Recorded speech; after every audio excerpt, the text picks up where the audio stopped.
Digital marketing నేర్చుకుని AI tools వాడుతూ డబ్బులు సంపాదించాలనుకుంటున్నారా? ఈ నెంబర్కి కాల్ చేయండి. మిత్రులందరికీ నమస్కారం. ఈరోజు మన ముందు అడ్వకేట్ నాగేశ్వరరావు పూజారి గారు ఉన్నారు. ఒక ఇష్యూ మీద న్యాయపరమైనటువంటి సలహా. ఇది వినడానికి చాలా హాస్యాస్పదంగా ఉండొచ్చు, కానీ ఈరోజు హిందూ వివాహ వ్యవస్థలో వేళ్ళూనుకు పోయినటువంటి ఒక దురాచార సంఘటనలు లేకపోతే వ్యక్తులు అని కూడా నేను ఉదాహరిస్తాను. ఆ విషయం గురించి సార్ని అడిగి తెలుసుకున్నాను. సార్ నమస్తే.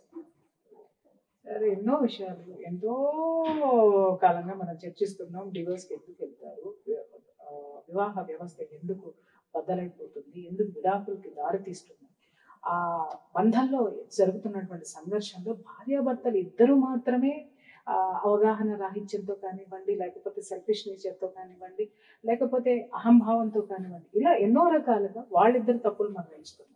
కానీ పక్క వాళ్ళ జోక్యం వల్ల కూడా సంసారాలు నాశనం అయ్యేటి మనం ఎన్నో చూస్తున్నాం. వాటిల్లో ఈ రోజుల్లో అతి ముఖ్యమైనటువంటిది అత్తగారి పెత్తనం. ఒకప్పుడు పెళ్లి కొడుకు యొక్క తల్లి అంటే భర్త తల్లి జోక్యం ఎక్కువతోటి సంసారాలు కూలిపోయింది.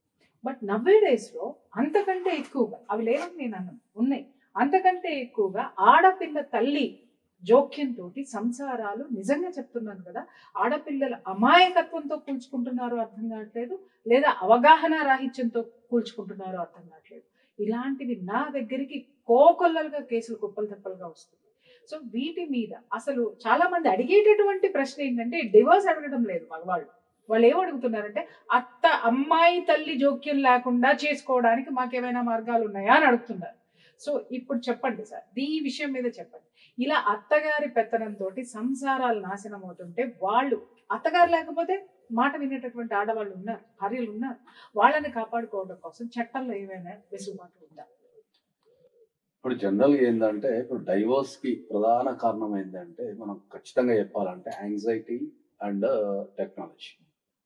ఇంతకుముందు మీరు చెప్పిన కోణంలో ఏంటంటే, ఈ ఆడపిల్లల తల్లులు ఎక్కువగా మీ దగ్గరకు వచ్చే కేసులలో ఈ ఆడపిల్లల తల్లుల యొక్క ఇన్వాల్వ్మెంట్ ఎక్కువ ఉండటం ద్వారా, విపరీతమైన జోక్యం ఉండటం ద్వారా ఈ కాపురాలు లాంటివి కొన్ని చెడిపోతున్నాయి అనేది మీరు చాలా స్పష్టంగా చెప్తున్నారు. అది వాస్తవానికి సమాజంలో ఉన్నదే.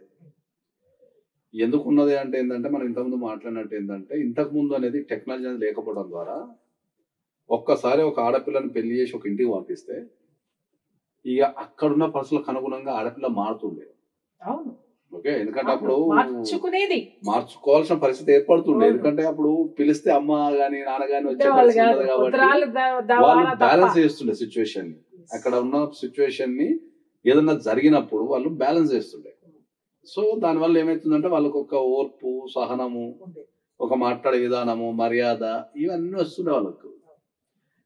ఇప్పుడు ప్రాబ్లం ఏమైతుంది అంటే, ఫస్ట్ ఆఫ్ ఆల్ ఎప్పుడైనా కూడా జనరల్గా ఏంటంటే, ఒక కొత్త సంబంధం ఇచ్చినప్పుడు తల్లిదండ్రులు ఎవరైతే అమ్మాయి తల్లిదండ్రులు ఉంటారో ప్రతిదాన్ని ఒక నెగిటివ్ కోణంలో చూస్తుంటారు ఫస్ట్. ఓకే, ఆ నెగిటివ్ కోణం నుంచి క్వశ్చన్స్ అనేవి ఎక్కువైపోతాయి. ఆ క్వశ్చన్స్ ఎక్కువ అవడం ద్వారా వీళ్ళు ఫ్రీక్వెంట్ గా మాట్లాడుకోవాల్సి వస్తుంది. ఆ మాట్లాడుకోవడానికి మనకు సెల్ ఫోన్ ఉన్నది, తెల్లవార్లు మాట్లాడుతుంటారు. అయిన దానికి కాని దానికి ప్రతి చిన్న విషయానికి కూడా వాళ్ళ సలహాలు, సూచనలు. ఆ తల్లి కూడా వీళ్ళని ఏదో ప్రొటెక్షన్ చేసినట్టు, నేనున్నా కదా చెప్పు నీకేమైందని ఏమనటం. వీళ్ళు ప్రతిదీ పంచుకోవడం ద్వారా ఏమైపోతుంది అంటే, వీళ్ళు ఈ పెళ్లి చేసుకున్న అమ్మాయికి ఇక్కడికి వచ్చినా కూడా వాళ్ళ ఇంట్లో ఉన్నట్టే ఉంటారు. అరే నువ్వు పెళ్లి చేసుకున్నావు, కొత్త ఇంటికి వచ్చినా ఈ కొత్త ఇంట్లో వాతావరణాన్ని ఎంజాయ్ చేద్దాం, లేకపోతే పర్సన్స్ ఎంజాయ్ చేద్దాం అని కాకుండా ఆడికి వెళ్ళినా కూడా ఆ తల్లి ఏంటంటే, తల్లి కూడా మంచిగా ఉందో లేదో ఆతృతతో చేస్తూ దాన్ని వేరే రకంగా తీసుకెళ్ళిపోతారు. సో వాళ్ళకు విపరీతమైన జోక్యం అనేది జనరల్ గా అయితే విపరీతమైన జోక్యం అనేది ఈ మధ్యకాలంలో చాలా ఉంది. అది మనకు బాగా వినిపిస్తుంది కూడా. నేను ఏం చెప్తా అంటే, ఇక అది ఇప్పుడు ఇంతకు ముందు ఏదన్నా భార్యాభర్తల మధ్యలో గొడవ జరిగితే తల్లికి తెలవడానికో తండ్రికి తెలవడానికో ఒక 1 వీక్ పట్టేది టెక్నాలజీ లేనప్పుడు. ఈ లోపల గొడవ అయిపోయింది, సర్దమనిపోయేది. అప్పుడు తల్లి కూడా ఏమన్నా చేద్దామన్నా కూడా ఇంకేం చేస్తాను అయిపోయింది, ఇప్పుడు బాగానే ఉన్నాం కదా అని చెప్తుండే. ఇప్పుడు ఈ గొడవ కాక ముందే ఫోన్ చేస్తున్నారు, కథ ఇట్లా అవుతుందంటే అవతల కూడా ఏషాయి పొడిసాయి వచ్చేసి నేను సంగతి చూద్దాం అని చెప్పి వీళ్ళు అంటున్నారు. నేను వచ్చే మేము ఉన్నాం కదా అని చెప్పి సంగతి చూద్దాం, వాళ్ళ సంగతి తీసుకెళ్ళిపోదాం అని చూద్దాం. చెప్పి ఇట్లా పెట్టుకుంటాం. సమాజంగా కూడా చాలా పరిస్థితులు మారిపోయినాయి. ఎందుకు మారిపోయినాయి అంటే ఏంటంటే ఒకప్పుడు ఆడపిల్ల పెళ్ళైన ఆడపిల్ల వచ్చి ఇంట్లో పండగ తర్వాత తెల్లారున్నా కూడా 100 మంది క్వశ్చన్లు ఇష్టం. ఏమైంది ఇంకా మీ పండగకి వచ్చింది కదా పోలేదా పోలేదా? ఇంకా పోలేదా అని ఉన్నోడు లేనోడు ఈ క్వశ్చన్ బ్యాన్కి వెళ్ళి బస్ ఎక్కిస్తుడే. బామ్మయుడు వచ్చి అడుగుతాడని చెప్పి భయానికి వెళ్ళి బస్ ఎక్కిస్తుడే. ఇప్పుడు అడిగేటోడు లేడు. ఎవరెటు పోతే నాకేంది, వాళ్ళకి ఏమైందో నాకేంది లే అని చెప్పి అసలు అడిగేటోళ్ళు సామాజిక భయం కూడా లేకపోవడం ద్వారా ఏంటంటే వీళ్ళు పోయేట నెల తడబడి ఉంటారు మంచిగా. అడిగినా కూడా నీకెందుకు అంటున్నారు కదా సార్. వీళ్ళు కూడా అంటున్నారు. అడిగితే ఇంతకుముందన్నా వాళ్ళంటారు. ఇవన్నీ రకరకాల ఇష్యూస్ ఉన్నాయి. కాబట్టి ఇప్పుడు మీరు ప్రధానంగా అడిగిన క్వశ్చన్ ఏంటి అంటే ఇట్లాంటి తల్లిదండ్రులు జోక్యం రాకుండా మనం ఏమైనా చేయొచ్చా అంటే చట్టపరంగా అయితే చేసే అవకాశం ఉంది, కానీ దానికి మళ్ళీ భార్య సహకారమే ఉండాలి కదా. ఈవిడ సహకారం అంతే ఉండాలి కదా. ఈవిడ ఉండదుగా. మరి అదే అంటున్నా, మరి ఇప్పుడు ఇన్ఫ్లుయెన్స్ అదే అంటున్నా. ఇప్పుడు ఆమెను రికగ్నైజ్ చేసుకొని నా తల్లిదండ్రుల జోక్యం నా సంసారం ఎందుకు, నేను ఎంతవరకు సలహా తీసుకోవాలా, ఎంతవరకు సహాయం తీసుకోవాలని ఉంటే అసలు సమస్య ఉండదు. ఈ మితిమీరిన జోక్యం వల్ల మనం అబ్బాయి కోర్టుకు వెళ్ళి not to interfere in personal life అని ఒక ఇంజెక్షన్ తెచ్చుకోవచ్చు. ఇది నా జీవితం, ఇది నా లైఫ్, దీంట్లో వీళ్ళు ఇంటర్ఫియర్ కావాల్సిన అవసరం లేదని చెప్పేసి మనం ఆర్డర్ తెచ్చుకునే అవకాశం ఉంది. కానీ ఇప్పుడు అదే అంటాను, ఇప్పుడు అది వేసే క్రమంలో మళ్ళీ భార్య పోయి మా అమ్మ నాన్నల మీద కేసేస్తాను అంటే కోర్టు పోతావా తీసుకొని అది ఉన్నది పోతుంది ఉంచుకున్నది పోతా అన్నట్టు వాళ్ళని దూరం చేసే క్రమంలో ఈమె కూడా దూరం అయిపోతుంది కదా. సో మ్యాట్రిమల్ ఇష్యూస్ లలో చట్టం కంటే ఎక్కువ మనకు కౌన్సిలింగ్ అనేది చాలా ఇంపార్టెంట్. Counselling important. చట్టాలని నువ్వు కలిసి ఉండాలన్నా, విడిపోవాలన్నా, లేకపోతే గొడవ సర్దుమనగాలన్నా, ఒక విషయాన్ని ఒక సమస్యను సాల్వ్ చేయాలన్నా మ్యాట్రిమోనియల్ ఇష్యూస్ లలో కౌన్సిలింగ్ మించిన మెడిసిన్ లేదు.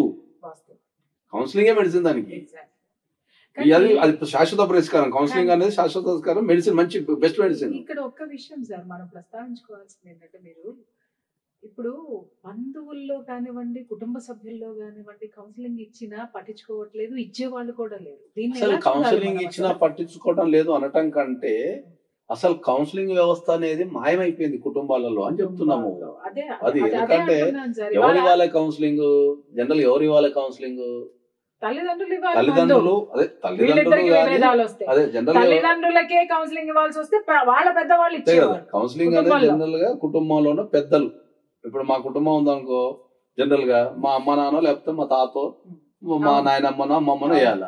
వాళ్ళు ఎందుకు కౌన్సిలింగ్ ఇస్తారు అంటే వాళ్ళ జీవితాన్ని మొత్తం అనుభవించుంటారు కాబట్టి ఏ కష్టం వస్తే ఎట్లా రెస్పాండ్ కావాలా, ఏముంటుంది వాళ్ళకి తెలుసు కాబట్టి ఒక ఆవేశాన్ని కానీ ఎట్లా ఆపుకోవాలా ఏదైనా తెలుసు కాబట్టి కౌన్సిలింగ్ ఇస్తారు. ఇప్పుడు ఎంతమంది కుటుంబాలలో పెద్దోళ్ళు ఉన్నారు?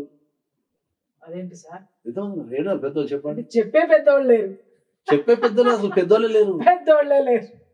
మీరు చెప్పే పెద్దోళ్ళ దాకా పోయిన ఇక సగం మంది ఇప్పుడు మీకు బయట వాటిని ఏమంటారు ఓల్డ్ ఏజ్ హోమ్స్ బయట సగం నిండిపోయి ఉన్నాయి.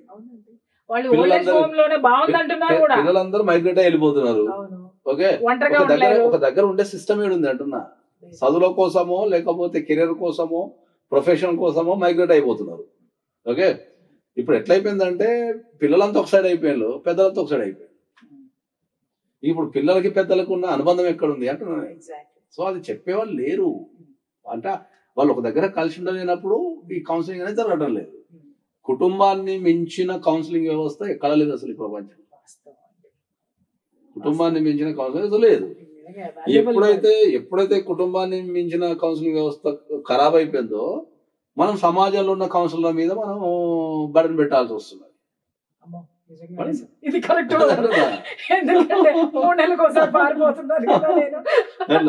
బర్డెన్ పెట్టాల్సి వస్తుంది. కాబట్టి అందరికి స్ట్రాంగ్లీ రికమెండ్ ఏం చెప్తామంటే ఏంటంటే, నేను ఈ చట్టాల కంటే ఎక్కువ ఫస్ట్ మీరు కౌన్సిలింగ్, ఇండివిజువల్ కౌన్సిలింగ్ కానీ జాయింట్ కౌన్సిలింగ్ కానీ తీసుకోవాలా ఫస్ట్.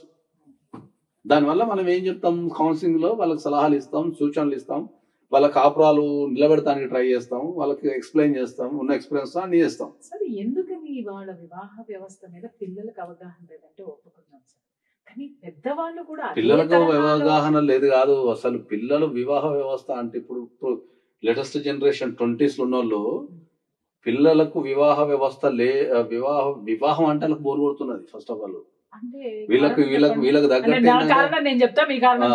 తగ్గట్టు ఏంటంటే వివాహం ఎందుకు బోర్ కొడుతుంది సార్ అది చెప్పండి. అది తెలియదు. ఇండివిజువాలిటీ పెరిగిపోయింది కదా, ఇండివిజువాలిటీ పెరిగిపోయింది. వాళ్ళ మనం అనే నుంచి మనంలో మా తీసేసి అన్నట్టు నా పెట్టుకున్నారు అంతే. మనం అనేది పోయి నా ఫోను, నా తిండి, నా జీవితం, నా సాలరీ, నా వర్క్, నా సినిమా, ప్రతి దాంట్లో నానే ఉంటది. ఇంకొక విషయం, ఇంతకు ముందు కూడా ఇంకా రెండు చెప్తుంది, ఉమెన్ ఎంప్లాయీస్ లేరా, ఉమెన్ ఎంటర్‌ప్రెన్యూర్స్ లేరా, వాళ్ళు కుటుంబాలు కూల్చుకున్నారా? మనం ఎక్కడ చెప్తాం అక్కడ సార్, ఇది మీరు చెప్పాలి. ఎందుకంటే ఇంతకు ముందు ఎంప్లాయీస్ ఉన్నారు, ఉమెన్ ఎంప్లాయీస్ లేరా? ఉన్నారు. ఇంతకు ముందు బిజినెస్ మ్యాగ్నెట్స్ ఉన్నారు, రాజకీయ నాయకులు ఉన్నారు, ఎవరు కాపురాలు కోలుకుంటున్నారు. పని చెప్తా, ఇంతకు ముందు అన్ని ఉన్నా కూడా స్విగ్గీ లేదు కదా. ఇంత ముందు భార్యకో భర్తకు ఏమైనా తినాలనిపిస్తే ఇష్టం లేకుండా ఏడుకుంటుండే, కమ్యూనికేషన్ ఏర్పడుతుండే, వంటింట కిచెన్ లో జరుగుతుండే, ఇష్టం ఉన్నా లేకపోయినా సరే ఏదో వండి పెట్టి ఒక కమ్యూనికేషన్ జరిగి వాళ్ళ చేతులతో వండుకొని తింటుండే. ఇప్పుడు భర్తకు తినాలనిపించింది అనుకో, జనరల్ గా అది ఏం వండుతుందిలే అని చెప్పి స్విగ్గీలో కొడుకుంటాడు. భార్యకు తినాలనిపించింది అనుకో, చూద్దాం ఇప్పుడు వాడు చికెన్ ఎక్కడ తెస్తారు తింటాను స్విగ్గీలో కొడుకుంటాడు. కమ్యూనికేషన్ కట్ అయిపోయింది కదా. దీనికి తోడు ఇప్పుడున్న వ్యవస్థకు తగ్గట్టు ఇంకా ఏంటంటే మన సెలబ్రిటీస్ కూడా ప్రముఖ పాత్ర వహిస్తున్నారు దీంట్లో. పెళ్లి చేసుకున్న వాళ్ళు విడిపోతున్నారు, బ్యాచులర్ ఉన్న పెళ్ళి వద్దంటారు ఓపెన్ గా. నేను ఎందుకంటే చాలా మొన్న ఒక చిన్న సినిమా హీరో ఉన్నాడు, రాజ్ తరుణ్ అనుకుంటా, చిన్న మనకి ఉయ్యాల జంపాల సినిమాలో హీరో ఉన్నాడు. ఆయన చాలా స్పష్టంగా చెప్తున్నాడు, పెళ్లి ఎందుకు జీవితానికి, పెళ్లి వేస్ట్ నేను చేసుకోనని చెప్తాడు. 60 తర్వాత అది తర్వాత విషయం. అట్లనే హీరో మన నవదీప్ కూడా ఉన్నట్టు, అయినా కూడా పెళ్లి ఎందుకనే కాన్సెప్ట్ మీద ప్రొపగండా చేస్తారు. పెద్ద హీరోలు దానివల్ల ఏంటంటే ఉన్న యూత్ కూడా చూసారు, అయినా మనకు పెళ్లి ఎందుకు అంత వేస్ట్ అంటారు అని. మధ్యలో మీలాంటి వాళ్ళు అలాంటి వాళ్ళు పెళ్లి గురించి మాట్లాడితే వాళ్ళకు కూడా చాలా కామెడీగా అయిపోతున్నది. ఎట్లా ఉందంటే యూత్ ఎట్లా తయారైపోయినారు అని అంటే, కానీ ఒకటి చెప్తాను సార్, యూత్ కూడా చెప్పి కరెక్ట్ గైడెన్స్ ఇచ్చేవాళ్ళు ఎవరు ఆ బాధ్యత తీసుకోవాలా అని చెప్తున్నాను. తీసుకోవాలి, సమాజం తీసుకోవాలి. కుటుంబం తీసుకోవాలని మీరు చెప్తున్నారు. కుటుంబంలో ఎవరు ఖాళీగా ఉన్నారు? అందరు తల్లిదండ్రులు పని చేస్తూనే ఉన్నారు, పిల్లలకి చెప్పడానికి మనం ఏం చెప్తాం మరి? ఇప్పుడు అదే కదా, నువ్వు కన్నా బిడ్డ పెరగడానికి కుటుంబం చిన్న భిన్నం కావడమే. ఆ కుటుంబాన్ని చిన్న భిన్నం కాకుండా ఒక దగ్గర పెట్టుకొని వాళ్ళకి కౌన్సిలింగ్ ఇచ్చుకుంటూ కూర్చోవలసిన బాధ్యత లేకుండా గొడవలు పెట్టుకుంటున్నారు. ఆ గొడవల భారం అంతా నీ మీదనో నా మీదనో మనకి ఇంకా ఈ సమస్యలు పరిష్కరించ కూర్చోవడానికి సరిపోతుంది. ఒక్క విషయం అడుగుతాను సార్, తిలా పాపం తలా పిడికలు అన్నట్టు ఇక్కడ వాళ్ళ వ్యవస్థ, కుటుంబ వ్యవస్థ కుప్పకూలిపోవడానికి ఫస్ట్ కుటుంబ సభ్యులు కారణం అయితే, రెండోది సమాజం, మూడోది సమాజం పట్ల బాధ్యత ఉన్నటువంటి వ్యక్తులు ఎవరైతే పాపులర్ పర్సన్స్ ఎవరైతే మీరు చెప్పారో వాళ్ళందరూ కూడా కారణం కాదా? నేను ఇందాక వచ్చేటప్పుడు ఇండివిజువాలిటీ అంటాం అంతే. ఇంకా ఇప్పుడు ఎవరి జీవితం నా నొప్పి నాకు తెలుస్తుంది కదా అంటారు. ఇప్పుడు నాకు తెలిసిన one of the top most celebrity ఉన్నాడు, మనం చెప్పినాం డైవర్స్ తీసుకోవద్దు ఎట్లాగా అంటే, లేదు ఆ పెయిన్ నాకు తెలుస్తుంది కదా మీకేం తెలుస్తుంది అంటారు అంతే. ఇంకా నేను ఉండలేకపోతున్నా అంటారు. అన్నప్పుడు మనం చేయలేదు. వాస్తవం సార్, నేను అనేది ఏంటంటే వాళ్ళ తరపు నుంచి అది కరెక్ట్ కావచ్చు, కానీ మీరు అన్నారు చాలా సందర్భాలు అన్నారు, చూస్ చేసుకునేటప్పుడు జాగ్రత్తగా చూస్ చేసుకోవాలి. అదే 100 సార్లు చెప్తున్నాం కదా. ఇప్పుడు ఈ వీడియో కనుక ఎవరన్నా చూస్తే వాళ్ళకి రీసెంట్ గా ఒక 5 years నుంచి పెళ్ళైన వాళ్ళు కనుక ఎవరన్నా ఉంటే, వాళ్ళ పెళ్లి డేట్ కి వాళ్ళ పెళ్లి చూపుల డేట్ కి మధ్యలో 1-2 నెలల కంటే ఎక్కువ లేదు. 1-2 నెలల్లో ఇప్పుడున్న పరిస్థితులలో ఒక వ్యక్తిని గానీ మనం అంచనా వేయలేము. ఏం మళ్ళీ వచ్చి అవును సార్ చూసినా గానీ పెళ్ళైన తర్వాత బాగుంటుంది అనుకున్నా అని చెప్తారు. అవును సార్ ఆమెకి ఏదో టాబ్లెట్ వేసుకుంటే ఏందో అనుకున్నా సార్, రోగం ముందు తెలియదు అని అంటారు. రకరకాల ఇష్యూస్ అంటే అనుకుంటారు అంతే. నేను ఏం చెప్తున్నా, ప్రీ మ్యారిటల్ కౌన్సిలింగ్ లేకుండా ఎట్టి పరిస్థితులలో మీరు మ్యారేజ్ చేసుకోవద్దు అని యాజ్ ఏ డైవర్స్ ఎక్స్పర్ట్ కింద చెప్తున్నా. ప్రీ మ్యారిటల్ కౌన్సిలింగ్ లేకుండా మీరు మ్యారేజ్ చేసుకున్నారా మీరు ఇబ్బందులు ఎదురవుతారు.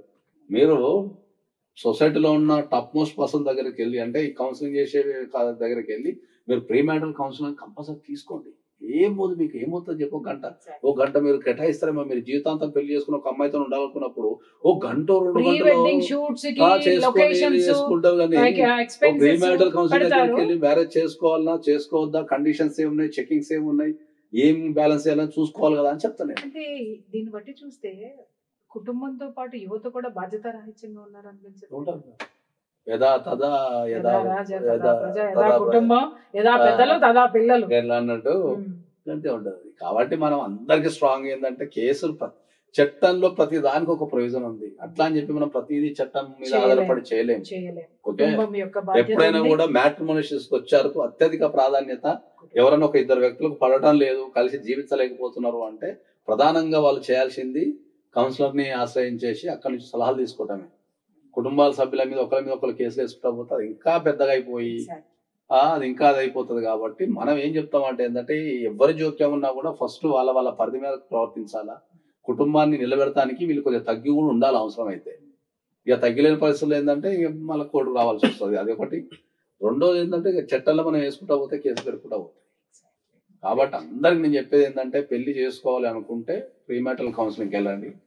పెళ్లి చేసుకున్న తర్వాత ఇబ్బందులు వస్తే మీరు మ్యారిటల్ కౌన్సిలింగ్కి వెళ్ళండి తప్ప చట్టాల మీద ప్రొవిజన్స్ మీద మనం దృష్టి పెట్టడం ద్వారా పెద్ద ఉపయోగం ఉండదు తెచ్చుకోవడం తప్ప, లైఫ్ ను వేస్ట్ చేసుకోవడం తప్ప వేరే లేదు.